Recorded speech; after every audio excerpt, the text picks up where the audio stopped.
Unë kam zgjedhur të jem kandidate për presidente e Urdhit të Psikologut në mandatin e 3 të Urdhit të Psikologut, pasi në 8 vite është udhëhequr dhe është drejtuar në 2 mandate nga presidentja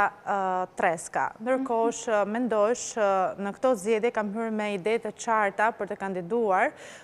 plotësisht pasi e kam merituar pjesëmarrjen në këto zgjedhje si kandidate. Duke qenë se në kategorinë në zgjedhjet e para të Urdhit të Psikologut kam qenë në kategorinë si kolegët e mi, kam qenë kandidate e Këshillit Kombëtar, kam mbajtur mandata 2 të parë dhe ndërkohë më pas edhe aktualisht mbaj mandatin e 2 në Komisionin e Etikës dhe Gjykimit Disiplinor të Urdhit të Psikologut. Ajo që më ka bindur dhe më ka shtyrë më shumë që ti përkushtohem kësaj fushate për kandidime dhe fakti që të shpresojmë që të bëjmë një gjë më të mirë dhe të zgjidhet një kandidat konsensual dhe të ketë sa më shumë pjesëmarrje në votime, është fakti që mendoj që i kam aftësitë dhe mënyrën se si mund të bëjmë që ky urdhër të mos jetë i përçartë, jetë i bashkuar, të kemi interesa më të shumë të përbashkëta dhe të ecim përpara duke parë para dhe përmirësuar dhe ecur më shumë.